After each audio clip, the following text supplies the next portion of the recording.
morning and welcome to the Geelong Cricket Show yet again on this Boxing Day morning. Hope you had a wonderful Christmas day and look forward to, all the sporting activities that take place now into the Boxing Day and into the new year.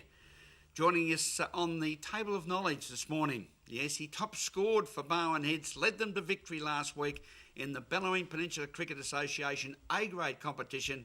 Tim Michell. Good morning, Tim. Happy and smiling. Yeah, certainly am, Rollo. Really enjoy the festive season. Obviously got to catch up with the family a little bit yesterday, but happy to be in here again, catching up with you. Unfortunately, just couldn't buy me a present or two. I thought you were going to be nice at Christmas time, but that's okay. Happy enough just to have your company this morning, and knew you were going to pump up the total. Only finished with 27, so it wasn't the most miraculous innings in the world, but yeah, really happy that we did get the 6 points a couple of weekends back.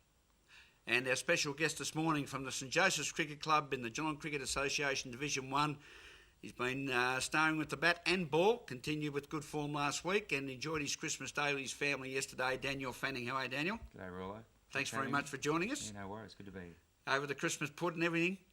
Yes, definitely. Now tell me, did Dad give you one of those famous framed wonderful jumpers that he has in his wonderful collection? Or is No, he didn't. He didn't? Yeah, I'm waiting for something else, actually. Something else. Well, we'll wait and see. Turning our attention to the world of Premier Cricket down in Geelong land, and what an end to the 2009 first half of the season for the Geelong Cricket Club.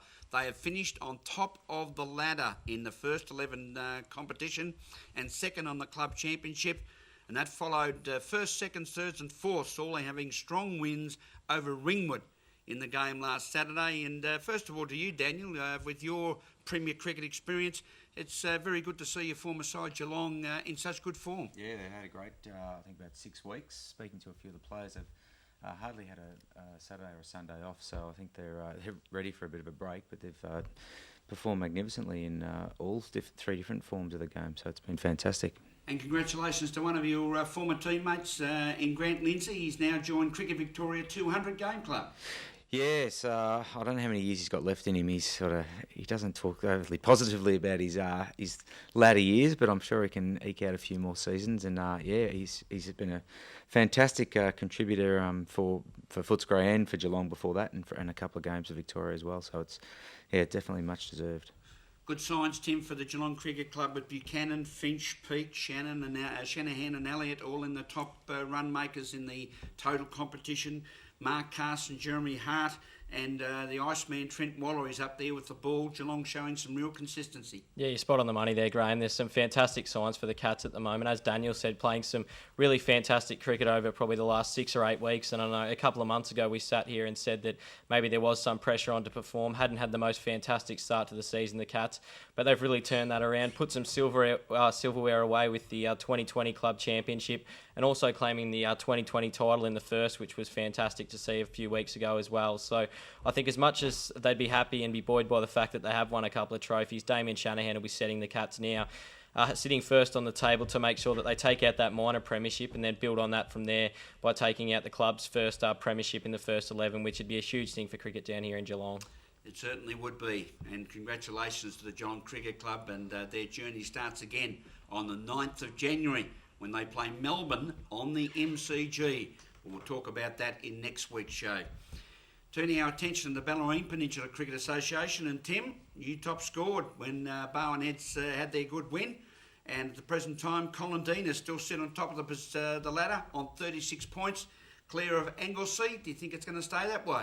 Yeah, I think Colindina have showed enough to suggest that they're in pretty good touch at the moment. Yes, they did drop a game to Wellington a couple of weeks ago that a lot of people didn't tip, and I know I'd be tipping Colindina to stay top of the table for a long time now. I think they've got a bye, which is a non-scoring bye in the BPCA in about 2 or 3 weeks' time into the season when we kick off again down on the Ballerine. And as much as that might hurt them, the fact that they get 2 weekends off, I think it'll be a good thing for them. They get to relax for a little bit. Everyone's saying that Colindina are a fair chance to get a couple of players back too. Potentially Luke Buckland goes back into their lineup, Ewan Handley, possibly Brendan Long as well, barring some family commitments. So if those 3 come back into a lineup that's already sitting top of the table, then going to be very tough to see any side catching Colindina. And I think they're probably favourites to finish minor premiers. I think they will finish minor premiers at the end of the season, but from there, it's almost a toss of the coin with about 6 or 7 sides vying for the other 5 spots within the top 6. And interestingly, in that round 7 played last Saturday on the 19th of December, it was all the home sides that had the victories. Now, you say Colandina from minor premiers. Where's the challenge going to come from major premiers? Jeez, it's an interesting question, Graham, because as I said, it's a toss of the coin between all the other sides at the moment. But there's some really good signs being shown by Port Arlington at the moment. Damien Vassalou really leading from the front, playing fantastically. He's the leading run scorer in the competition at the moment, but also doing the job with the ball at the moment for the Demons. I think he's second leading wicket taker, got about 17 or 18 wickets for the season, and bowling fantastically as well. So he's certainly standing up and leading by example. Grant Stevens getting some runs before Christmas as well, so he takes some good form in, as does their opener Ash Gillett, who's also in pretty good form with the bat. So as long as they can continue that on the Demons, they're playing really well. I don't think you can write off Bowen Heads, and yes, it might sound a little bit biased because I played A-grade last weekend for the Seagulls, but I think we'll get Bitters back, Craig Bitterscombe back over the next few weeks. He's obviously out with a back injury at the moment. Mitchell Herbison comes back into the side, and you can never treat the reigning Premier lightly as well. And Port Arlington, as you mentioned, Damien Vassalou and Grant Stevens in great form. Port Arlington really starting to lead the way.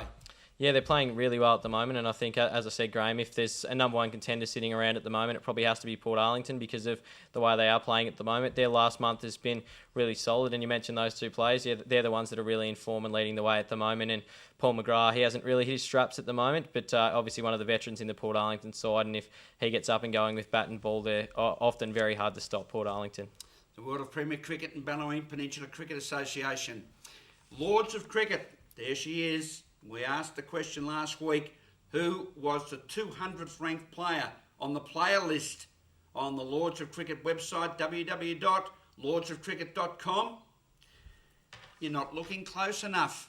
Again, incorrect answers coming in because the answer was, and there's the dedicated information, the answer was Henry Olongo from Zimbabwe is the 200th ranked player on the players list of Lords of Cricket, and you can win a game of Lords of Cricket. Might be a belated Christmas present for a lot of you out there on lordsofcricket.com. We're going to ask you a question, and the question is quite simple. We want to know, on the game of Lords of Cricket, there are 4 cricket games in one.